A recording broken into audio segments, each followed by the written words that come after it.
കർത്താവിൻ്റെ ധന്യനാമം വാഴ്ത്തപ്പെടുമാറാകട്ടെ. ദിവസനിലായിരിക്കുന്ന വാത്സല്യ പ്രിയപ്പെട്ടവർക്ക് വേഗം വരുന്ന യേശുക്രിസ്തുവിൻ്റെ നാമത്തിൽ സ്നേഹവന്ദനങ്ങൾ അറിയിക്കുന്നു. ഇന്ന് രാത്രി ഒരു പ്രത്യേക വിഷയം ശുശ്രൂഷിക്കുവാനായിട്ട് ദൈവവചനത്തിലൂടെ പ്രസംഗിക്കാനായിട്ട് കർത്താവിൽ ശരണപ്പെടുന്നു. വളരെ പ്രാർത്ഥനയോടെ നമുക്ക് ഈ സന്ദേശം ശ്രവിക്കാം. 2 കൊരിന്ത്യർ ലേഖനം 3-ാം അധ്യായം ഒരു ശക്തമായ പഠനമാണ് ആ 3-ാം അധ്യായത്തിലൂടെ നമുക്ക് ലഭിക്കുന്നത്.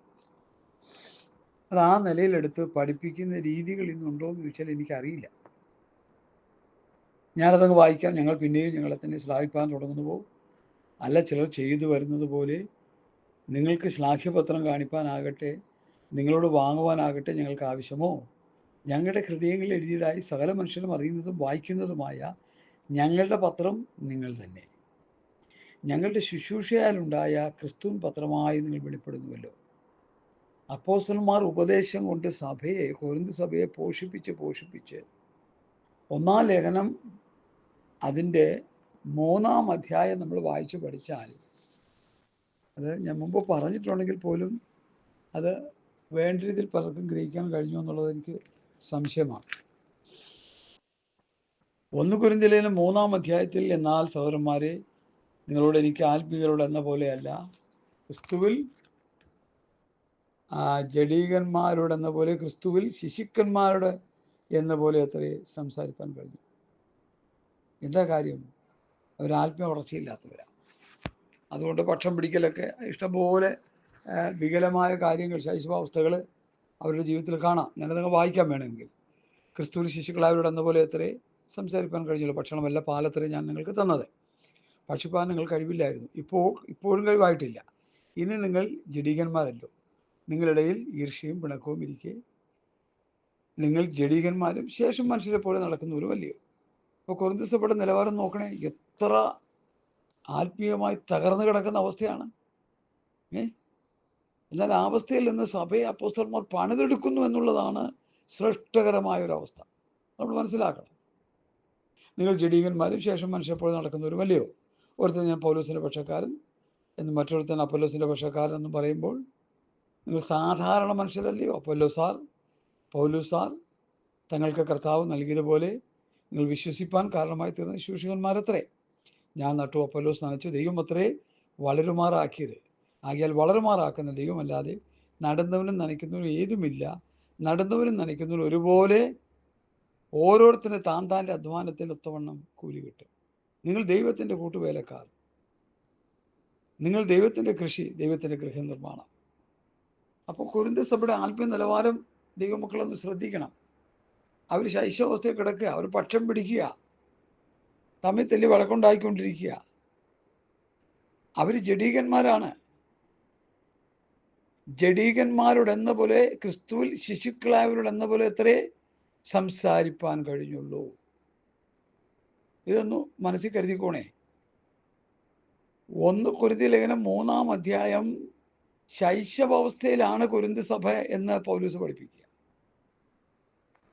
ഇനി അത് വിട്ട് ഞാൻ വേഗത്തിലെ 2 കൊരിന്ത്യർ ലേഖനം 3-ാം അധ്യായത്തിലേക്ക് വരിക. ഞങ്ങൾ പിന്നെയും ഞങ്ങളെ തന്നെ ശ്ലാഘിപ്പാൻ തുടങ്ങുന്നുവോ? അല്ല ചിലർ ചെയ്യുന്നത് പോലെ നിങ്ങൾക്ക് ശ്ലാഘ്യപത്രം കാണിപ്പാനാകട്ടെ, നിങ്ങളോട് വാങ്ങുവാനാകട്ടെ ഞങ്ങൾക്ക് ആവശ്യമോ? ഞങ്ങളുടെ ഹൃദയങ്ങളിൽ എഴുതിയതായി സകല മനുഷ്യരും അറിയുന്നതും വായിക്കുന്നതുമായ ഞങ്ങളുടെ പത്രം നിങ്ങൾ തന്നെ. ഞങ്ങളുടെ ശുശ്രൂഷയാലുണ്ടായ ക്രിസ്തുവിൻ പത്രമായി നിങ്ങൾ വെളിപ്പെടുന്നുവല്ലോ. അപ്പോൾ അപ്പോസ്തലന്മാർ കൊരിന്ത് സഭയെ അതിൻ്റെ 1-ാം ലേഖനത്തിൽ പഠിപ്പിച്ചുകൊണ്ടിരിക്കുമ്പോൾ അവർ ശൈശവാവസ്ഥയിൽ കിടക്കുക, ജഡീകന്മാരായി കിടക്കുക. 2 കൊരിന്ത്യർ ലേഖനം എഴുതേണ്ട കാലം വന്നപ്പോൾ ആ 3-ാം അധ്യായത്തിൽ അവർ ആരായി? ഞങ്ങളുടെ ഹൃദയങ്ങളിൽ എഴുതിയതായി സകല മനുഷ്യരും അറിയുന്നതും വായിക്കുന്നതുമായ ഞങ്ങളുടെ പത്രം നിങ്ങൾ തന്നെ. നോക്കി, ഞങ്ങളുടെ ശുശ്രൂഷയിലുണ്ട് ക്രിസ്തുവിൻ പത്രമായി വെളിപ്പെടുന്നുവല്ലോ. ആദ്യം പറയുന്നു ഞങ്ങളെപ്പോലെ നിങ്ങളായി, പിന്നെ കഴിഞ്ഞ് നിങ്ങൾ ക്രിസ്തുവിനെ പോലെയായി. എനിക്ക് വളരെ വിചിത്രമായി തോന്നിയ ഒരു ഭാഗമാണിത്. ഞാൻ നിങ്ങളോടൊരു ചോദ്യം ചോദിക്കുക, എന്തുകൊണ്ട് ഇങ്ങനെ സംഭവിച്ചു? രക്ഷിക്കപ്പെട്ടു വരുന്ന വിശ്വാസികൾ ആത്മീക ശിശുക്കളാണ്. അവരെ എന്ത് ചെയ്യണം? 1 പത്രോസിൻ്റെ ലേഖനം 2-ാം അധ്യായത്തിൻ്റെ 1-ാം വാക്യത്തിൽ ആകയാൽ സകല ദുഷ്ടതയും എല്ലാ ചതിയും എല്ലാ വ്യാജഭാവവും എല്ലാ അസൂയയും എല്ലാ നുണയും നീക്കിക്കളഞ്ഞ് ഇപ്പോൾ ജനിച്ച ശിശുക്കളെ പോലെ ദൈവവചനമെന്ന മായമില്ലാത്ത പാൽ കുടിപ്പാൻ വാഞ്ചിപ്പിൻ. അപ്പോൾ കുഞ്ഞുങ്ങളായ ശിശുക്കളായ ആത്മീക അനുഭവങ്ങളുള്ളവരെ, ആത്മീകരാകാൻ വേണ്ടി രക്ഷിക്കപ്പെട്ട് സ്നാനപ്പെട്ട് ശൈശവാവസ്ഥയിൽ കിടക്കുന്നവരെ എന്ത് ചെയ്തു? രക്ഷയ്ക്കായി വളരുവാൻ വചനമെന്ന മായമില്ലാത്ത പാല് അവർക്ക് കൊടുത്ത് വളർത്തുക. എത്ര സഭകളിലതുണ്ട്? എത്ര സഭകളിൽ ഈ രീതി ഉണ്ട്? രക്ഷിക്കപ്പെട്ട് ശൈശവാവസ്ഥയിൽ കിടക്കുന്നവരെ ബാലപാഠങ്ങൾ പഠിപ്പിച്ച്, ക്രിസ്തുവിനെ കുറിച്ച് പഠിപ്പിച്ച്, ക്രിസ്തുവിൻ്റെ പരമയാഗവും രക്ഷയെല്ലാം പഠിപ്പിച്ച് അവരെ വളർത്തിയെടുത്ത് 2-ാം ലേഖനം എഴുതുന്ന കാലഘട്ടങ്ങൾ വന്നപ്പോൾ അവരാരായി മാറി? ഞങ്ങളുടെ ഹൃദയങ്ങളിൽ എഴുതിയതായി സകല മനുഷ്യരും അറിയുന്നതും വായിക്കുന്നതുമായ ഞങ്ങളുടെ പത്രം നിങ്ങൾ തന്നെ. അപ്പോസ്തലന്മാരെ പോലെ കൊരിന്ത് സഭയായി. അവിടെ കൊണ്ടും തീരുന്നില്ല. ഞങ്ങളുടെ പത്രം നിങ്ങൾ തന്നെ, ഞങ്ങളുടെ ശുശ്രൂഷയിലുണ്ടായ ക്രിസ്തുവിൻ പത്രമായി. കൊരിന്ത് സഭയിലെ വിശ്വാസികളിൽ അപ്പോസ്തലന്മാരെ കാണാൻ തുടങ്ങി. അത് കഴിഞ്ഞ് പിന്നെയും വചനം പഠിച്ചനുസരിച്ച് ജീവിച്ച് അവരിൽ ക്രിസ്തുവിനെ കാണുവാൻ തുടങ്ങി. ഞാൻ എന്തായി പറയുന്നതിൻ്റെ സാരാംശം? ഇന്ന് ഏത് സഭകൾ എടുത്തു നോക്കിയാലും ആത്മീക ശിശുക്കളെ കൊണ്ട് നിറഞ്ഞിരിക്കുക. പാസ്റ്റർമാരെ ഏതാണ്ടൊക്കെ അതുപോലെ തന്നെയാണ്. ഞാൻ കളിയാക്കി പറയല്ല, നിന്ദിക്കുകയല്ല. I am telling truth. ഞാൻ സത്യമായിട്ട് അങ്ങ് പറയുക. ഏത് സഭയിൽ ചെന്നാലും പാസ്റ്ററും വിശ്വാസികളും ശൈശവാവസ്ഥ വിടുന്നില്ല. ബാലിശമായ കാഴ്ചപ്പാടിൽ നിന്ന് അവർ മുമ്പോട്ട് വരുന്നില്ല. ഇന്ന് ശിശുക്കളെ പോലെ ഇരിക്കുക, പ്രാർത്ഥിക്കുക, വചനം ധ്യാനിക്കുക, ഇങ്ങനെയുള്ള കാര്യങ്ങളൊക്കെ വെറും ശൈശവമാണ്. ആത്മീയ അനുഗ്രഹങ്ങൾക്ക് വേണ്ടി പ്രാർത്ഥിക്കേണ്ട വിശ്വാസികൾ ഭൗതിക നന്മകൾക്ക് വേണ്ടി തലയെറിഞ്ഞ് പ്രാർത്ഥിച്ചുകൊണ്ടിരിക്കുക. ഹല്ലേലൂയ. ഞാൻ നേരത്തെ വായിച്ച 1 പത്രോസ് 2:1 രക്ഷയ്ക്കായി വളരുവാൻ ദൈവവചനമെന്ന മായമില്ലാത്ത പാൽ കുടിപ്പാൻ വാഞ്ചിപ്പീൻ. ശൈശവാവസ്ഥയിൽ കിടക്കുന്ന ദൈവമക്കൾ ആത്മീയമായി വളരേണ്ടത് എങ്ങനെയെന്ന് ചോദിച്ചാൽ, വചനമെന്ന മായമില്ലാത്ത പാൽ അവർക്ക് കോരി കൊടുത്തവരെ കുടിപ്പിച്ച് ആ വചനത്തിൻ്റെ പോഷണത്താൽ അവരെ ആത്മീയമായി വളർത്തിയെടുക്കണം. ഇന്നേത് സഭയിലാതുള്ളത്? സങ്കീർത്തനം വായിച്ചാൽ കുഞ്ഞ് വളരുമോ? ഇവിടെ വരുന്നുണ്ട് വിഷയം. ആദ്യം അവർ അപ്പോസ്തലന്മാരെ പോലെയായി. അത് കഴിഞ്ഞിട്ട് ആരെ പോലെയായി? നിങ്ങൾ ക്രിസ്തുവിൻ പത്രമായി നിങ്ങൾ വെളിപ്പെടുന്നുവല്ലോ. അത് മഷി കൊണ്ടല്ല, ജീവനുള്ള ദൈവത്തിൻ്റെ ആത്മാവിനാൽ അത്രേ. ഇവിടുത്തെ ഘനമായ വിഷയം ഈ 2 കൊരിന്ത്യർ 3-ാം അധ്യായം ഒന്ന് ശ്രദ്ധിക്കണേ. കൽപ്പലകയിലല്ല, ഹൃദയമെന്ന മാംസപ്പലകയിൽ എത്ര എഴുതിയത്? ശ്രദ്ധിച്ചോണേ. ഈ നിങ്ങൾ അത് മഷി കൊണ്ടല്ല, ജീവനുള്ള ദൈവത്തിൻ്റെ ആത്മാവിനാൽ അത്രേ. കൽപ്പലകയിലല്ല, ഹൃദയമെന്ന മാംസപ്പലകയിലാണ് എഴുതിയിരിക്കുന്നത്. അപ്പൊ പുതിയ നിയമ വിശ്വാസിയുടെ ഹൃദയത്തിലാണ് പ്രമാണം വരേണ്ടത്. ഉള്ളിൽ പ്രമാണമില്ലാത്തവരായിരിക്കുന്നു എന്ന് യാക്കോബ് ചോദിക്കുന്നുണ്ട് ഒരു പദം. നിങ്ങളുടെ ഉള്ളിൽ പ്രമാണമില്ലയോ? യേശുക്രിസ്തുവിന്റെ ഉള്ളിൽ പ്രമാണമുണ്ടായിരുന്നു. മത്തായി 4, ലൂക്കോസ് 4 അധ്യായങ്ങൾ പഠിക്കുമ്പോൾ 3 പരീക്ഷാവേളകൾ യേശു തരണം ചെയ്തത് എങ്ങനെയാണ്? ഹൃദയത്തിൻ്റെ ഉള്ളിൽ ഉണ്ടായിരുന്ന തിരുവെഴുത്ത് ആകുന്ന വചനമെന്ന വാളെടുത്ത് പിശാചിനെതിരെ പ്രഹരിക്കുകയായിരുന്നു. ഇന്ന് എത്ര ദൈവമക്കൾക്ക് ഈ പരിജ്ഞാനം ഇന്ന് ഈ സന്ധ്യാസമയത്തുണ്ട്? ഞാൻ ചോദിക്കുക, എത്ര പേർക്കുണ്ട്? ഹല്ലേലൂയ, സ്തോത്രം. രക്ഷിക്കപ്പെട്ടവൻ രക്ഷാപൂർത്തിയിലേക്ക് വരാൻ വളർച്ച പ്രാപിച്ചുകൊണ്ടിരിക്കണം. ശൈശവാവസ്ഥ വിടണം, പക്ഷം പിടിക്കൽ വിടണം, തമ്മിത്തല്ല് വിടണം, വഴക്കുണ്ടാക്കൽ വിടണം, ദുഷ്ടത, ചതി, വ്യാജഭാവം, അസൂയ, നുണ എല്ലാം വിടണം. അത് കുഞ്ഞുങ്ങളുടെ ലക്ഷണമാ. ശിശുവായിരുന്നപ്പോൾ ശിശുവിനെ പോലെ സംസാരിച്ചു, ശിശുവിനെ പോലെ നിരൂപിച്ചു, ശിശുവിനെ പോലെ ചിന്തിച്ചു. പുരുഷനായ ശേഷമോ ശിശുവിനുള്ളത് തേച്ച് കളഞ്ഞു. ഇത് തേച്ച് കളഞ്ഞിട്ടില്ല. അതങ്ങനെ തന്നെ കൊണ്ടു കിടക്കുക. കാരണം എന്താ? കുഞ്ഞിന് വളരുന്നില്ല. ആത്മീക ശിശു എന്ന് പറയുന്ന കുഞ്ഞുങ്ങൾക്ക് വളർച്ചയില്ല, മുരടിച്ച് കിടക്കുക. 1-ാം ലേഖനത്തിൽ, കൊരിന്ത്യർക്കെഴുതിയ 1-ാം ലേഖനം 3-ാം അധ്യായത്തിൽ ശൈശവാവസ്ഥയിൽ കിടന്ന, തമ്മിൽ തല്ലി പക്ഷം പിടിച്ച് കിടന്ന വിശ്വാസികൾ 2-ാം ലേഖനം 3-ാം അധ്യായത്തിലേക്ക് വന്നപ്പോൾ അവർ അപ്പോസ്തലന്മാരെ പോലെയായി. അവർ ക്രിസ്തുവിൻ പത്രങ്ങളായി, അപ്പോസ്തലന്മാരുടെ പത്രങ്ങളായി. ആദ്യം പഠിച്ച് അപ്പോസ്തലന്മാരെ പോലെ ഉപദേശിക്കാനും പ്രസംഗിക്കാനും ഒക്കെ അവർ തുടങ്ങി. അത് കഴിഞ്ഞ് പിന്നെ ഒരു ക്രിസ്തുവിൻ പത്രങ്ങളായി മാറി. ഇതെങ്ങനെ സംഭവിച്ചു? ഇതിൻ്റെ ഉള്ളിലുള്ള ആ തിരിവ് മനസ്സിലായോ ദൈവമക്കളെ? അവരെ വചനം പഠിപ്പിച്ച് പ്രാപ്തന്മാരാക്കി. ഇന്ന് ഊതിയിട്ട് ഒന്തിയിട്ട് കുരപ്പിച്ചും ചിരിപ്പിച്ചും ഛർദിപ്പിച്ചും ഇല്ലാത്ത കോമാളിത്തരങ്ങൾ മുഴുവൻ കാണിച്ച് വിശ്വാസികളെ ആത്മീയമായി നാശത്തിലേക്ക് വലിച്ചുകൊണ്ട് പോവുക. എല്ലാവരുമല്ല ബഹുഭൂരിപക്ഷം ക്രൈസ്തവ സമൂഹങ്ങൾ, പ്രത്യേകിച്ച് ന്യൂ ജനറേഷൻ ചർച്ചുകൾ. അവർ മാനസാന്തരപ്പെട്ട് വരാതെ അവർക്ക് സ്വർഗമില്ല. യഥാർത്ഥമായി മാനസാന്തരപ്പെട്ട് കഴിഞ്ഞാൽ പിന്നെ ഈ ലോകത്തിന്റെ പറ്റുമാനങ്ങളിൽ നിന്ന് അവൻ വിടുതൽ പ്രാപിച്ചുകൊണ്ടിരിക്കും. ദൈവവചനത്തിന്റെ കാഴ്ചപ്പാടുകൾക്ക് വേണ്ടി പ്രാർത്ഥിച്ചുകൊണ്ടിരിക്കും. കർത്താവിൽ നിന്ന് പ്രാപിച്ചുകൊണ്ടിരിക്കും. ആത്മീയ വളർച്ച പ്രാപിച്ചുകൊണ്ടിരിക്കും. ആത്മീയ വർധന പ്രാപിച്ചുകൊണ്ടിരിക്കും. ആത്മീയ നിറവ് പ്രാപിച്ചുകൊണ്ടിരിക്കും. ഇന്നെന്താ സംഭവിക്കാത്തത്? ജനനം നടന്നിട്ടില്ല. ഹൃദയത്തിൻ്റെ ഉള്ളിൽ പാപബോധം വന്നിട്ടില്ല. ഈ പരിശുദ്ധാത്മാവിന്റെ പ്രവൃത്തി എന്തെന്ന് ചോദിച്ചാൽ, പരിശുദ്ധാത്മാവ് വരുമ്പോൾ എന്താ വരുന്നത്? പാപബോധം തരും. നീതിയെക്കുറിച്ചും ന്യായവിധിയെക്കുറിച്ചും പാപത്തെക്കുറിച്ചും ബോധം വരുത്തും. വചനവിരുദ്ധമായ കാര്യങ്ങൾ പലരും ചെയ്തിട്ട് പാപബോധമില്ല. കാരണം എന്താ? യഥാർത്ഥ ദൈവത്തിന്റെ പരിശുദ്ധാത്മാവിൽ അല്ല പ്രിയപ്പെട്ടവർ. ശ്രദ്ധിക്കണമേ ഈ കാര്യങ്ങൾ. ഞാൻ 2 കൊരിന്ത്യർ ലേഖനം 3-ാം അധ്യായത്തിലേക്ക് വരുന്നു. എന്താ അവിടെ എഴുതി വെച്ചേക്കുന്നേ?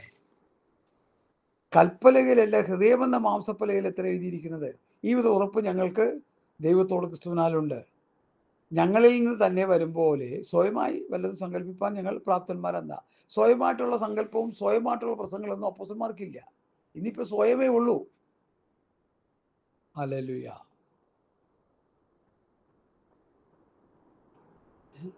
ഞങ്ങളിൽ തന്നെ വരുമ്പോലെ സ്വയമായി വല്ലതും സങ്കല്പിപ്പാൻ ഞങ്ങൾ പ്രാപ്തരെന്നല്ല. ഞങ്ങളുടെ പ്രാപ്തി ദൈവത്തിന്റെ ദാനമാണ്. ദാനം എന്താ? പരിശുദ്ധാത്മാവിന് ദാനമായി തന്നപ്പോൾ പിന്നെ ആ ആത്മാവിലുള്ള ശുശ്രൂഷകളും ആത്മാവിനെ അനുസരിച്ച് നടക്കലും ആത്മഫലങ്ങളാൽ നിറയപ്പെട്ട അവസ്ഥയാണ് പിന്നെ നമുക്ക് വേണ്ടത്. അത് ആത്മീയ വളർച്ച പ്രാപിച്ചുകൊണ്ടിരിക്കുന്നവർക്ക് ആ മേഖലയിലേക്ക് ചെല്ലാൻ പറ്റൂ. കൊരിന്ത്യ സഭ അപ്പോസ്തലന്മാരുടെ പത്രങ്ങളായി, പിന്നെ ക്രിസ്തുവിൻ പത്രങ്ങളായി. ഹല്ലേലൂയ. അവർ ക്രിസ്തുവിനെ പോലെയായി. സ്തോത്രം. അടുത്തെന്താ സംഭവിച്ചത്? ഈ പ്രമാണം ഹൃദയമെന്ന മാംസപ്പലകയിൽ തന്നെ എഴുതിയിരിക്കുന്നത്. ഹൃദയമെന്ന മാംസപ്പലകയിൽ എഴുതി. ഏത്? പുതിയ നിയമ പ്രമാണം. പഴയ നിയമമോ? കല്ലിൽ എഴുതി. കൽപ്പലകയിലല്ല എന്ന് പറയുമ്പോൾ മോശയുടെ പ്രമാണം കൽപ്പലകയിൽ എഴുതി. ഇത് ഹൃദയമെന്ന മാംസപ്പലകയിൽ എഴുതി. ഉള്ളിൽ പ്രമാണമില്ലാത്തവരായി നിങ്ങൾ വിധിക്കുന്നു എന്ന് യാക്കോബ് ചോദിക്കുന്നത് അതുകൊണ്ടാണ്. നമ്മുടെ ഹൃദയത്തിനുള്ളിൽ പ്രമാണം കിടക്കുക. വേദപുസ്തകം വായിച്ച് പഠിച്ച് അതനുസരിച്ച് ആത്മാവിൽ നിറഞ്ഞ് ജീവിക്കുമ്പോൾ പരിശുദ്ധാത്മാവ് നമുക്ക് വെളിപ്പെടുത്തി തരും. നടക്കേണ്ടുന്ന വഴി കാണിച്ചു തരും. പാപബോധം തരും. ആത്മീയ വളർച്ചയിലേക്ക് നടത്തും. ആത്മീയ വർധനവിലേക്ക് നടത്തും. ഇത് വല്ലതും ഇന്നുണ്ടോ? എനിക്കൊരു സഹോദരൻ ഈ ഇടയ്ക്ക് കിട്ടി. അദ്ദേഹം മലപ്പുറത്തുള്ളതാണ്. അദ്ദേഹത്തിൻ്റെ അവസ്ഥ തുറന്നു പറഞ്ഞു. ഞങ്ങളുടെ സഭയിൽ ഇങ്ങനെ സങ്കീർത്തനമൊക്കെ വാങ്ങി പാട്ടും പാടിയൊക്കെ ഇങ്ങനെ പോവുക. വിശ്വാസികളൊക്കെ ചത്തിരിക്കുകയല്ല ഒട്ടുമുക്കാൽ.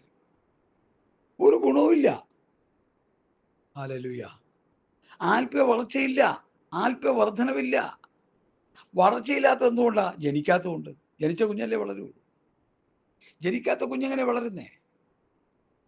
വീണ്ടും ജനനം പ്രാപിച്ച വിശ്വാസികൾ സഭയിലില്ല.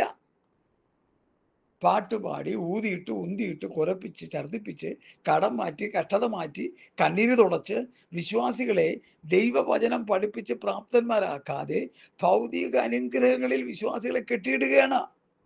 ഇത് സാത്താന്റെ ചതിയാണെന്ന് മനസ്സിലാക്കണം. 1-ാം ലേഖനത്തിൽ കൊരിന്ത് സഭ ശൈശവസ്ഥയിൽ കിടന്നെങ്കിൽ 2-ാം ലേഖനത്തിൽ അവരാരായി? ക്രിസ്തുവിന്റെ പത്രങ്ങളായി. ഹൃദയമെന്ന മാംസപ്പലകയിൽ പ്രമാണം എഴുതപ്പെട്ടവരായി തീർന്നു. അതവിടെ എഴുതിയിരിക്കുന്നത്. ഹൃദയമെന്ന മാംസപ്പലകയിൽ തന്നെ എഴുതിയിരിക്കുന്നത്, ഈ വിധ ഉറപ്പ് ഞങ്ങൾക്ക് ദൈവത്തോടുണ്ട്, ദൈവത്തോട് ക്രിസ്തുവിനാലുണ്ട്. ഞങ്ങൾ ഇന്ന് വരും പോലെ സ്വയമായി വല്ലതും സങ്കല്പിക്കാൻ ഞങ്ങൾ പ്രാപ്തന്മാരെന്നല്ല, ഞങ്ങളുടെ പ്രാപ്തി ദൈവത്തിൻ്റെ ദാനമത്രേ. എന്നിട്ട് പിന്നെ പറയുന്ന വാക്യം, അവൻ ഞങ്ങളെ പുതുനിയമത്തിൻ്റെ ശുശ്രൂഷകന്മാരാകുവാൻ പ്രാപ്തരാക്കി. KJV ട്രാൻസ്ലേഷനിൽ പുതുനിയമത്തിൻ്റെ പ്രാപ്തന്മാരായ ശുശ്രൂഷകന്മാരാക്കി. ഹല്ലേലൂയ. അപ്പോസ്തലന്മാര് വചനം പഠിച്ച് പഠിച്ച് പഠിച്ച് കർത്താവിൽ നിന്ന് പ്രാപിച്ച് സഭയെ ഉപദേശിച്ചുകൊണ്ടിരുന്നു. ഇന്നിപ്പോൾ എങ്ങാണ്ട് കിടന്ന സെമിനാരിയിലൊക്കെ പോയി പഠിച്ച് കണ്ട ചാപ്പും ചോറും ഒക്കെ സഭയെ ഉപദേശിക്കുന്നത്. കർത്താവ് യേശുക്രിസ്തുവിന്റെ പത്യവചനം ഭക്തിക്കൊത്ത് ഉപദേശമാണ് പുതിയ നിയമസഭയുടെ ഉപദേശം. ഹല്ലേലൂയ. ക്രിസ്തുവിന്റെ ഉപദേശത്തിൽ നിലനിൽക്കാതെ അതിർവിട്ട് പോകുന്ന ഒരുത്തരും ദൈവമില്ല. ഈ പുതിയ നിയമ ഉപദേശം അനുസരിച്ച് നമ്മൾ ജീവിക്കാൻ ബാധ്യസ്ഥരാണ്. 2 കൊരിന്ത്യർ ലേഖനം 3-ാം അധ്യായത്തിൽ ഞാൻ വായിച്ച് നിങ്ങൾക്ക് ഗ്രഹിപ്പിക്കാനായിട്ട് ശ്രമിക്കുകയാണ്. അവൻ ഞങ്ങളെ പുതു നിയമത്തിന്റെ ശുശ്രൂഷകന്മാരാകുവാൻ പ്രാപ്തരാക്കി. അക്ഷരത്തിന്റെ ശുശ്രൂഷകന്മാരല്ല, ആത്മാവിന്റെ ശുശ്രൂഷകന്മാരത്രേ. അക്ഷരം കൊല്ലുന്നു, ആത്മാവ് ജീവിപ്പിക്കുന്നു. ഹല്ലേലൂയ. ശ്രദ്ധിച്ചേ. എന്നാൽ കല്ലിൽ അക്ഷരമായി കൊത്തിയിരുന്ന മരണ ശുശ്രൂഷ. അപ്പൊ കല്ലിൽ എഴുതിയ ശുശ്രൂഷ എന്താ? മരണ ശുശ്രൂഷ, ശിക്ഷാവിധിയുടെ ശുശ്രൂഷ, നീക്കം വരുന്ന ശുശ്രൂഷ, മൂടുപടമിട്ടുള്ള ശുശ്രൂഷ, ഹൃദയ കണ്ണ് കുരുടായി പോകുന്ന അവസ്ഥ. ഹല്ലേലൂയ. സ്തോത്രം.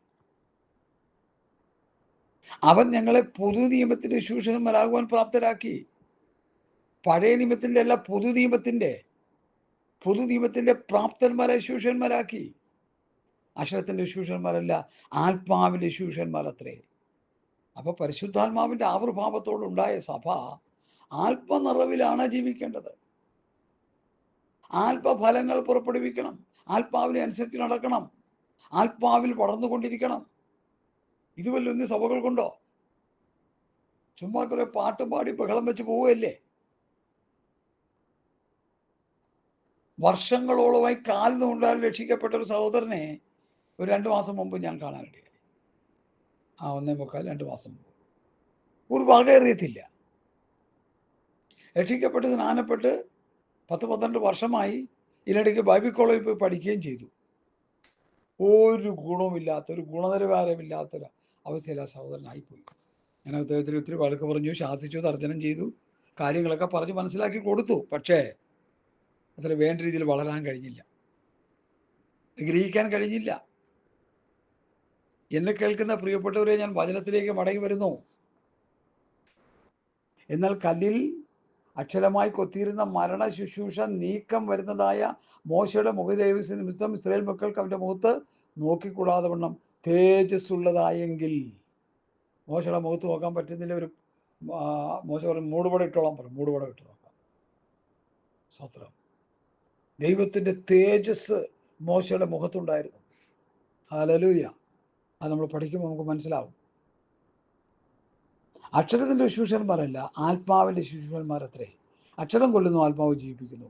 എന്നാൽ കല്ലിൽ അക്ഷരമായി കൊത്തിയിരുന്ന മരണ ശുശ്രൂഷ. ഇതെന്ത് തെളിവ് വേണം വേറെ? ന്യായപ്രമാണം കൊല്ലുന്ന ശുശ്രൂഷ, മരണ ശുശ്രൂഷ,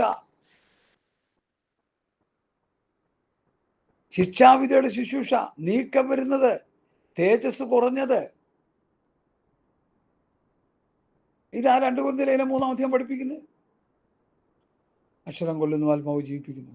എന്നാൽ കല്ലിൽ അക്ഷരമായി കൊത്തിയിരുന്ന മരണ ശുശ്രൂഷ നീക്കം വരുന്നതായ മോശയുടെ മുഖതേജസ് നിമിത്തം ഇസ്രായേൽ മക്കൾക്ക് അവന്റെ മുഖത്ത് നോക്കിക്കൂടാവണം തേജസ് ഉള്ളതായെങ്കിൽ. ആത്മാവിന്റെ ശുശ്രൂഷ എത്രയധികം തേജസ് ഉള്ളതായിരിക്കും. ഇന്ന് ആത്മാവിന്റെ ശുശ്രൂഷയൊന്നും ഇല്ല, എല്ലാം ജലത്തിലുള്ള കളിയാ. പാട്ട് ജഡത്തിൽ, വചനം ധ്യാനം ജഡത്തിൽ, പ്രസംഗം ജഡത്തിൽ, എല്ലാം ജഡത്തിൽ. ഗലാത്യരോട് ചോദിക്കുന്നു, ആത്മാവ് കൊണ്ട് ആരംഭിച്ചിട്ട് ഇപ്പൊ ജഡത്തിലോ പര്യവസാനിക്കുന്നത്? ഗലാത്യ സഭ ആ നിലവാരത്തിലേക്ക് താണുപോയി. ന്യായപ്രമാണത്തിന്റെ ദാസ്യത്വത്തിലേക്ക് സഭ പോയി. അപ്പോഴാണ് പൗലോസ് ചോദിക്കുന്നത്, ഗലാത്യർ 3:1 ആ ബുദ്ധിയില്ലാത്ത ഗലാത്യരെ, യേശുക്രിസ്തുവിനെ ക്രൂശിക്കപ്പെട്ടവനായി നിങ്ങളുടെ കൺമുൻപിൽ വരച്ചു കിട്ടിയിരിക്കെ നിങ്ങളെ ശുദ്രം ചെയ്ത് ഐക്യതാർ. യേശുക്രിസ്തുവിനെ പ്രസംഗിച്ച് നിങ്ങളെ രക്ഷയിലേക്ക് നടത്തിയിട്ട് നിങ്ങളെ ആര് ശുദ്രം ചെയ്തു? ന്യായപ്രമാണത്തിന്റെ ഉപദേശങ്ങൾ പഠിപ്പിച്ച് നിങ്ങളെ ശുദ്രം ചെയ്ത് നാശിപ്പിച്ചിട്ടിരിക്കാൻ അതിൻ്റെ അർത്ഥം. ഇതൊന്നും മനസ്സിലാക്കണമേ പ്രിയമുള്ളവരെ. കല്ലിലെഴുതിയ ശുശ്രൂഷ മരണത്തിൻ്റെതാണ്, കൊല്ലുന്നതാണ്, നീക്കം വരുന്നതാണ്, തേജസ് കുറഞ്ഞതാണ്. എന്നാൽ ആത്മാവിൻ്റെ ശുശ്രൂഷ, ഞാൻ നിങ്ങളോട് സംസാരിച്ച വചനങ്ങൾ ആത്മാവും ജീവനുമാകുന്നു. യോഹന്നാൻ 6:63. അപ്പൊ ആത്മാവിന് ജീവനുമായ വചനങ്ങൾ മറ്റുള്ളവരിൽ രൂപാന്തരം വരുത്താനിടയായിത്തീരും. ഹല്ലേലൂയ. ഞാൻ വായിച്ചു മുമ്പോട്ട് പോട്ടെ. അവൻ നിങ്ങളെ പുതുവിത്തിന്റെ ശുശ്രൂഷന്മാരാകുവാൻ പ്രാപ്തരാക്കി. അക്ഷരത്തിന്റെ ശുശ്രൂഷന്മാരല്ല, ആത്മാവിന്റെ ശുശ്രൂഷന്മാരത്രേ. അക്ഷരം കൊല്ലുന്നു, ആത്മാവോ ജീവിപ്പിക്കുന്നു. കണ്ടോ, അക്ഷരത്തിന്റെ ശുശ്രൂഷ മനുഷ്യനെ കൊല്ലുന്നു, ആത്മാവ് ജീവിപ്പിക്കുന്നു. ഞാനോട് സംസാരിച്ച വചനങ്ങൾ ആത്മാവും ജീവനുമാകുന്നു. കർത്താവ് സംസാരിച്ച വചനത്തിൽ ആത്മാവുണ്ട്, ജീവനുണ്ട്. അതുകൊണ്ടാണ് നമ്മൾ വിശ്വസിച്ച് രക്ഷിക്കപ്പെട്ട് ദൈവശക്തിയാൽ നമ്മളിൽ രൂപാന്തരം ഉണ്ടാകുന്നത്. പാവപ്രവൃത്തികളെ വിട്ടോടുവാൻ നമുക്ക് കൃപ ലഭിക്കുന്നത് ഈ ദൈവിക ശക്തി നമ്മളിലേക്ക് വരുന്നതുകൊണ്ടാണ്. ഇത് ഇന്ന് രാത്രികാലം നന്നായിട്ട് മനസ്സിലാക്കണം. ഹല്ലേലൂയ.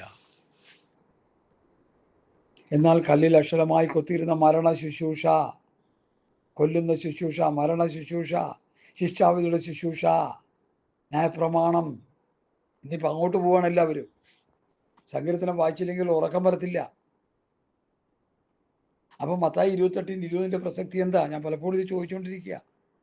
ഞാനോട് കൽപ്പിച്ചതൊക്കെ പ്രമാണിപ്പാൻ തക്കൊണ്ട് ഉപദേശിച്ചുകൊണ്ട് സകല ജാതികളെ ശിഷ്യരാക്കിക്കൊള്ളുമെന്ന് കർത്താവ് ശിഷ്യന്മാരോട് പറഞ്ഞത് നമ്മൾ അനുസരിക്കുമ്പോൾ നമ്മൾ ചീത്ത പറയുക.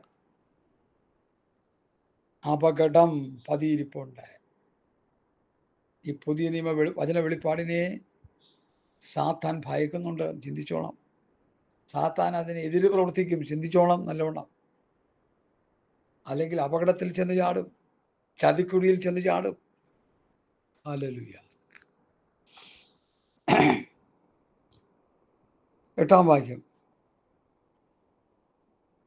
ആത്മാവിന്റെ ശുശ്രൂഷ അധികം തേജസ്സുള്ളതാകിയല്ലയോ. 7-ന്റെ അവസാന ഭാഗം കൂടി വായിക്കുമ്പോൾ അത് മനസ്സിലാവും. ഇസ്രായേൽ മക്കൾക്ക് അവരുടെ മുഖത്ത് നോക്കിയാതെ വേണം തേജസ്സുള്ളതായെങ്കിൽ ആത്മാവിന്റെ ശുശ്രൂഷ അധികം തേജസ്സുള്ളതാകില്ലയോ. അധികം തേജസ്സുള്ളത് ആത്മാവിന്റെ ശുശ്രൂഷ. ഹല്ലേലൂയ. ശ്രദ്ധിക്കണമേ പ്രിയമുള്ളവരെ. എന്നാൽ കല്ലിൽ അക്ഷരമായി കൊത്തിയിരുന്ന മരണശുശ്രൂഷ നീക്കം വരുന്നതായ മോശയുടെ മുഖതേജസ് ഇസ്രായേൽ മക്കൾക്ക് അവരുടെ മുഖത്ത് നോക്കിക്കൂടാതെ വണ്ണം തേജസ്സുള്ളതായെങ്കിൽ ആത്മാവിന്റെ ശുശ്രൂഷ അധികം തേജസ്സുള്ളതാകില്ലയോ. ശിക്ഷാവിയുടെ ശുശ്രൂഷ തേജസ്സാകുന്നെങ്കിൽ നീതിയുടെ ശുശ്രൂഷ തേജസ്സേറിയതായിരിക്കും. അതേ, തേജസ്സോടുകൂടി ഈ കാലത്തിൽ ഈ അതിമഹത്തായ തേജസ് നിമിത്തം ഒട്ടും തേജസ്സില്ലാത്തതായി നീക്കം വരുന്നത് തേജസ്സുള്ളതായെങ്കിലും നിലനിൽക്കുന്നത് എത്രയധികം തേജസ്സുള്ളതായിരിക്കും. തേജസ്സിന്റെ ശുശ്രൂഷയാണ് നമ്മൾ ചെയ്യുന്നത്. രാജാക്കന്മാരെ വാർത്തുണ്ടാക്കുകയാണ് നമ്മൾ ചെയ്യുന്നത്. ഒരാളോട് വചനം പ്രസംഗിച്ച് അവർ രക്ഷയിലേക്ക് നടത്തി, ഏത് സംഘടനക്കാരനായിക്കോട്ടെ, അവരെ യഥാർത്ഥമായ രക്ഷയുടെ അനുഭവത്തിലേക്ക് നടത്തണം. ഹല്ലേലൂയ. അവനുവേണ്ടി ത്യാഗങ്ങൾ അനുഭവിക്കണം, കഷ്ടത അനുഭവിക്കണം. അവന് ഭക്ഷണമില്ലെങ്കിൽ നമ്മൾ ഭക്ഷണത്തിനുള്ള വക കണ്ടെത്തണം. നിന്റെ കൂട്ടുകാരനെ നിന്നെപ്പോലെ തന്നെ സ്നേഹിക്കാവുന്ന ഏകവാക്യത്തിൽ ന്യായപ്രമാണം മുഴുവനും അടങ്ങിയിരിക്കുന്നു. ഹല്ലേലൂയ. സ്തോത്രം. അപ്പൊ എന്തുകൊണ്ടാണ് ഈ 2-ാം ലേഖനത്തിൽ പൗലോസ് ഇവരെ കുറിച്ച് പറയുന്നത്? നിങ്ങൾ ക്രിസ്തുവിന്റെ പത്രങ്ങളായി, അപ്പോസ്തലന്മാരുടെ പത്രങ്ങളായി. വളർച്ച കിട്ടി. എത്ര സഭകൾക്ക് വളർച്ച കിട്ടുന്നുണ്ട്. ഹല്ലേലൂയ. കൊലോസ്യ ലേഖനത്തിലെ ഒരു വാക്യം എൻ്റെ ഹൃദയത്തിലേക്ക് വരും. അത് നോക്കട്ടെ, എന്താന്ന് നോക്കട്ടെ. കൊലോസ്യ ലേഖനം, hallelujah, hallelujah, hallelujah, hallelujah, hallelujah. വളരെ ശ്രദ്ധേയമായൊരു വാക്യമാണത്. ഞാൻ നിങ്ങളെ വായിച്ചു കേൾപ്പിക്കാൻ കർത്താവിൽ ശരണപ്പെടുകയാണ്. കൊലോസ്യ ലേഖനം അതിൻ്റെ 2-ാം അധ്യായത്തിൻ്റെ 9, 10, 11 വാക്യങ്ങൾ. അവനിലല്ലോ ദൈവത്തിൻ്റെ സർവ്വസമ്പൂർണ്ണതയും ദേഹരൂപമായി വസിക്കുന്നത്. എല്ലാ വാഴ്ചയ്ക്കും അധികാരത്തിനും തലയായ അവനിൽ നിങ്ങൾ പരിപൂർണരായിരിക്കുന്നു. അവനിൽ നിങ്ങൾ ക്രിസ്തുവിൻ്റെ പരിച്ഛേദനയാൽ നിങ്ങളുടെ ജഡശരീരം ഒഴിഞ്ഞു കളഞ്ഞതിനാൽ തന്നെ കൈകൊണ്ടല്ലാത്ത പരിച്ഛേദനയും ലഭിച്ചു. ഹല്ലേലൂയ. എല്ലാ വാഴ്ചയ്ക്കും അധികാരത്തിനും തലയായ അവനിൽ നിങ്ങൾ പരിപൂർണരായിരിക്കുന്നു. ഈ തലയായ ക്രിസ്തുവിൻ്റെ, ക്രിസ്തു നമ്മുടെ സഭയുടെ തലയാ. ഹല്ലേലൂയ. നാം ആരാ? ശരീരമാ. അപ്പൊ ഇവിടെ എഴുതിയിരിക്കുന്നത് അവനിൽ നിങ്ങൾ ക്രിസ്തുവിൻ്റെ പരിച്ഛേദനയാൽ ജഡശരീരം ഉരിഞ്ഞു കളഞ്ഞാൽ തന്നെ കൈകൊണ്ടല്ലാത്ത പരിച്ഛേദനയും ലഭിച്ചു. എല്ലാ വാഴ്ചയ്ക്കും അധികാരത്തിനും തലയായ അവനിൽ നിങ്ങൾ പരിപൂർണരായിരിക്കുന്നു. തലയായ ക്രിസ്തുവിൻ്റെ ഉപദേശം ശരീരമാം സഭ അനുസരിച്ച് ജീവിക്കുമ്പോഴേ പരിപൂർണത ഉണ്ടാകത്തുള്ളൂ. അപ്പോഴേ അവിടെ സന്തോഷം പൂർണ്ണമാകത്തുള്ളൂ. അപ്പോൾ അവിടെ പ്രത്യാശ വർദ്ധിക്കത്തുള്ളൂ. അവിടെ വിശ്വാസം വർദ്ധിക്കണം, പ്രത്യാശ വർദ്ധിക്കണം, സന്തോഷം സമാധാനം വർദ്ധിക്കണം. നഷ്ടപ്പെടുക ഒരു കൊട്ട, പറിച്ചപ്പെടുക ഒരു കൊട്ട എന്ന പോലെ ആരും ഇരിക്കരുത്. അത് അപകടമാണ്.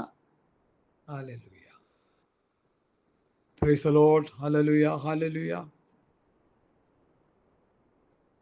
ശ്രദ്ധിക്കുക ദൈവമക്കളെ, ശരീരമാം സഭയുടെ നാഥൻ ആരാണ്? തല ആരാണ്? ക്രിസ്തുവാ. അപ്പൊ ആ ക്രിസ്തുവിൻ്റെ ഉപദേശം ശരീരമാം സഭ അനുസരിക്കണം. അനുസരിച്ച് ജീവിക്കുമ്പോഴാണ് അപ്പോസ്തലന്മാരെ പോലെ ആകുന്നത്, അല്ലെങ്കിൽ ക്രിസ്തുവിൻ്റെ പത്രങ്ങളാകുന്നത്. വചനം കേട്ടുകൊണ്ടിരുന്നിട്ട് ഗുണമില്ല. ഞാനിവിടെ സംസാരിച്ച വചനങ്ങൾ ആത്മാവും ജീവനും. ഈ ആത്മാവും ജീവനുമാകുന്ന വചനം ആഴത്തിൽ നമ്മൾ പഠിക്കാനിടയായി തീരണം, ആഴത്തിൽ ഗ്രഹിക്കാനിടയായി തീരണം, ആഴത്തിൽ അത് അനുസരിക്കാനിടയായി തീരണം. അപ്പോഴേ വളർച്ച ഉണ്ടാകത്തുള്ളൂ. ഹല്ലേലൂയ, സ്തോത്രം. ഞാൻ വായിച്ച വേദഭാഗത്തിലേക്ക് മടങ്ങി വരികയാണ്. പ്രിയമുള്ളവരെ, 2 കൊരിന്ത്യർ ലേഖനം അതിൻ്റെ 3-ാമത്തെ അധ്യായം വായിച്ച് ഞാനങ്ങ് പോയി. എന്നാൽ കല്ലിൽ അക്ഷരമായി കൊത്തിയിരുന്ന മരണ ശുശ്രൂഷ നീക്കം വരുന്നതായ മോശയുടെ ബഹുതേജസ് നിമിത്തം ഇസ്രായേൽ മക്കൾക്ക് അവരുടെ മുഖത്ത് നോക്കിക്കൂടാതെ തേജസ്സുള്ളതായെങ്കിൽ ആത്മാവിൻ്റെ ശുശ്രൂഷ അധികം തേജസ്സുള്ളതാകയില്ലയോ? ഹല്ലേലൂയ. ശിക്ഷാവിയുടെ ശുശ്രൂഷ തേജസ്സാകുന്നുവെങ്കിൽ നീതിയുടെ ശുശ്രൂഷ തേജസ്സേറിയതായിരിക്കും. അതേ തേജസ്സോടുകൂടിയ കാര്യത്തിൽ അതിമഹത്തായ തേജസ് നിമിത്തം ഒട്ടും തേജസ്സില്ലാത്തതായി നീക്കം വരുന്നത് തേജസ്സുള്ളതായെങ്കിൽ നിലനിൽക്കുന്നത് എത്രയധികം തേജസ്സുള്ളതായി. ശ്രദ്ധിച്ച് കേൾക്കണമേ ഈ ഭാഗങ്ങൾ. ഹല്ലേലൂയ. ഇത് തേജസ്സിന്റെ ശുശ്രൂഷയാ. ആദാം നഷ്ടപ്പെട്ടിയ തേജസ് നമുക്ക് തിരിച്ചു പ്രാപിക്കാൻ ഇടയാകുന്ന ശുശ്രൂഷയാ പുതിയ ശുശ്രൂഷ. ഹല്ലേലൂയ, സ്തോത്രം. എന്നെ കേൾക്കുന്ന വാത്സല്യ ദൈവമക്കളെ, നമ്മുടെ കാഴ്ചപ്പാടുകൾ എങ്ങനെയിരിക്കും? രക്ഷിക്കപ്പെട്ട് സ്നാനപ്പെട്ട് പരിശുദ്ധാംശം പ്രാപിച്ച പുതിയ നിയമസഭയിലെ വിശ്വാസികൾ ക്രിസ്തുവിൻ്റെ പ്രമാണം പഠിക്കണം, അതനുസരിക്കണം. മോശയുടെ പിറകെ ആരും പോകരുതേ. ഹല്ലേലൂയ. തമ്മിൽ ഭാരങ്ങളെ ചുമപ്പിൻ, നിങ്ങൾ ക്രിസ്തുവിന്റെ ന്യായപ്രമാണം നിവർത്തിപ്പീൻ. ഗലാത്യർ 6:2. മറ്റത് മരണത്തിൻ്റെതാണ്, കൊല്ലുന്നതാണ്, അക്ഷരത്തിൻ്റെതാണ്, ശിക്ഷാവിധിയുടേതാണ്, തേജസ്സില്ലാത്തതാണ്, നീക്കം വരുന്നതാണ്. ക്രിസ്തുവിന്റെ പ്രമാണം എന്നേക്കുമുള്ളത്. മാനവജാതി ഭൂമിയിൽ ഉള്ളിടത്തോളം കാലം ആ പ്രമാണം ദൈവമക്കൾ അനുസരിച്ചേ പറ്റൂ, അല്ലെങ്കിൽ രക്ഷിക്കപ്പെട്ട് വരുന്നവരനുസരിച്ചേ പറ്റൂ. എവിടെയെങ്കിലും ഒരു മൂലം തുമ്പ് കൊടുത്ത് പ്രസംഗിച്ചാലൊന്നും കാര്യം നടക്കത്തില്ല. ഞാൻ നേരത്തെ പറയാറുണ്ട്, ലേഖനങ്ങൾ കണ്ടിന്യൂസ് ആയിട്ട് പഠിപ്പിക്കണം. 1-ാം ലേഖനം, 2-ാം ലേഖനം, 3-ാം ലേഖനം, 4-ാം ലേഖനം, 5-ാം ലേഖനം, ഇതൊക്കെ പഠിപ്പിച്ചുകൊണ്ടിരിക്കണം.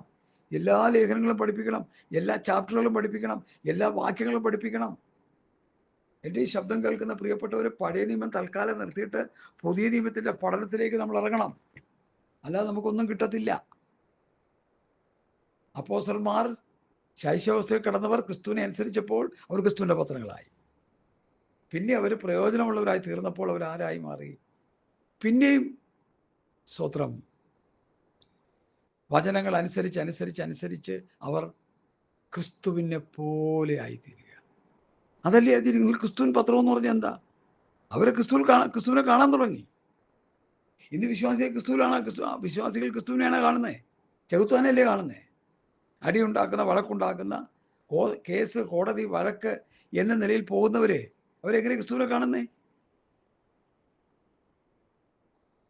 വിജാതീയരായിട്ടുള്ള ജഡ്ജിമാരുടെ മുമ്പിൽ പെന്തക്കോസ്തുകാരൻ കേസിന് പോവുക. പണ്ടൊരാൾ കേസിന് പോയ കഥ ഞാൻ പറയട്ടെ, നിങ്ങൾ ആരും ഞെട്ടരുത്. ഒരു ചർച്ചിലെ പാസ്റ്ററിന് ട്രാൻസ്ഫർ കിട്ടി. പാസ്റ്റർ അവിടെ നിന്ന് പോകത്തില്ല. പാസ്റ്റർ ഞാൻ പോകത്തില്ല. മറ്റു സഭയിൽ നിന്ന് ട്രാൻസ്ഫറായി വന്ന പാസ്റ്റർ പറഞ്ഞു, നിങ്ങൾ പോകണം, എന്നെ ഇവിടെ ആക്കി വെച്ചേക്കുന്നത്. ഞാൻ പോകത്തില്ല. ബഹളമായി, അടിയായി, വഴക്കായി. അല്ലല്ല, കേസ് കോടതി ചെന്നു. പ്രതിവാസം പറഞ്ഞു കേട്ടതാ, വിശ്വസിക്കാൻ പറ്റാവുന്ന പ്രതിവാസനമായിട്ട് ഞാനത് പറയുന്നത്. അവിടെ ഈ കേസിന് ചെന്നപ്പോൾ ജഡ്ജി ചോദിക്കുക, 2 പേരുടെ കയ്യിൽ എന്തിരിക്കുന്നു? വേദപുസ്തകം. ഇവിടെ വെച്ചേക്കാൻ പറഞ്ഞു. ഈ എൻ്റെ മുമ്പിലോട്ട് കൊണ്ടുവന്ന് വെച്ചേക്കാൻ പറഞ്ഞു. 2 പേരും വേദപുസ്തകം കൊണ്ട് വെച്ചു. ഇനി നിങ്ങൾക്ക് പോകാമെന്ന് പറഞ്ഞു. എന്താ അവിടെ സംഭവിച്ചെന്ന് കേൾക്കണോ? അയ്യോ, അപ്പം ഞങ്ങളുടെ വേദപുസ്തകം, യോഗ്യന്മാരായവർ വന്ന് ആ വേദപുസ്തകം എടുത്തോളൂ, നിങ്ങൾക്കിതെടുക്കാൻ യോഗ്യതയില്ല. നിങ്ങളിത് കയ്യിൽ വെച്ച് തമ്മിൽ തല്ലുക, വഴക്കുണ്ടാക്കുക. ശത്രുവിനെ സ്നേഹിക്കാൻ പ്രമാണം ലഭിച്ച പെന്തക്കോസ്ത് സമൂഹം ഇന്ന് ശത്രുവിനെ പകയ്ക്കുക ചെയ്യുന്നത്. അടിസ്ഥാനം മറഞ്ഞു പോയാൽ നീതിമാൻ എന്തും ചെയ്യും.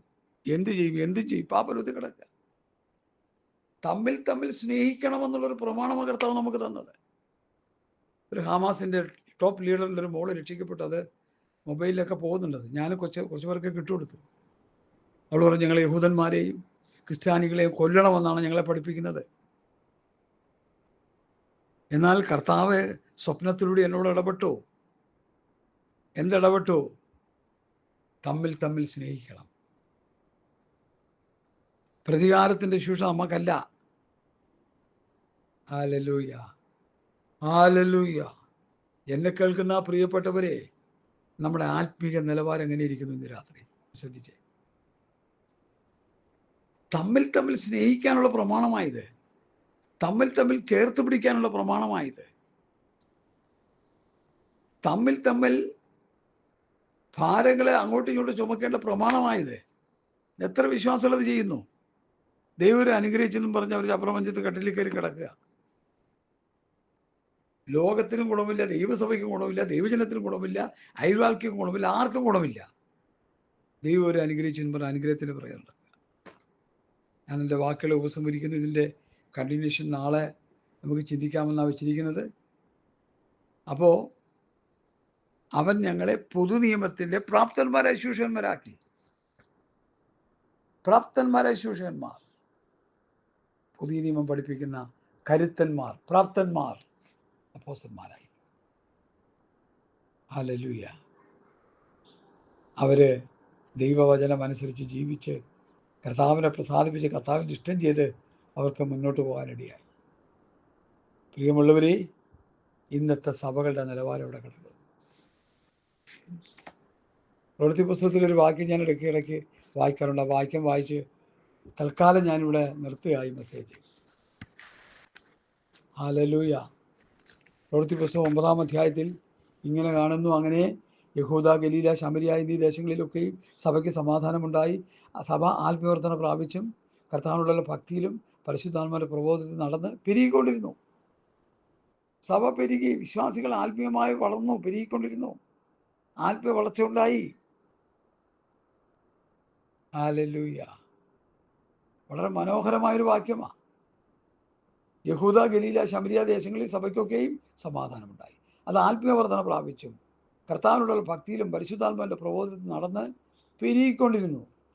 16-4-5 വളരെ പ്രസക്തമായ വാക്യം. അത് മറന്നു. 16-4-5 അവർ പട്ടണം തോറും ചെന്ന് യെരുശലേമിലെ അപ്പോസ്തലന്മാരും മൂപ്പന്മാരും വിധിച്ച നിർണയങ്ങൾ പ്രമാണിക്കേണ്ടതിന് അവർ കേൾപ്പിച്ചു കൊടുത്തു. അങ്ങനെ സഭകൾ വിശ്വാസത്തിൽ ഉറക്കുകയും എണ്ണത്തിൽ ദിവസേന പെരുകുകയും ചെയ്തു. ഇന്ന് ഏത് സഭകളിൽ ഈ നിലവാരങ്ങളുണ്ട്? ക്രിസ്തുവിൻ്റെ സ്നേഹം നമ്മളിൽ വന്നു കഴിയുമ്പോഴാണ്, അത് യഥാർത്ഥ ഒരു ജനനം നടന്നു കഴിയുമ്പോഴാണ് നമ്മൾ അവരെ സ്നേഹിക്കുന്നത്. ഇനി സ്നേഹമില്ല, വിശ്വാസികൾക്ക് സ്നേഹമില്ല, തമ്മിൽ തമ്മിൽ സ്നേഹമില്ല, കണ്ടെന്നടിക്കത്തില്ല. അപകടകരമായ സ്റ്റേജിലൂടെയാണ് നമ്മൾ പോയിക്കൊണ്ടിരിക്കുന്നത്.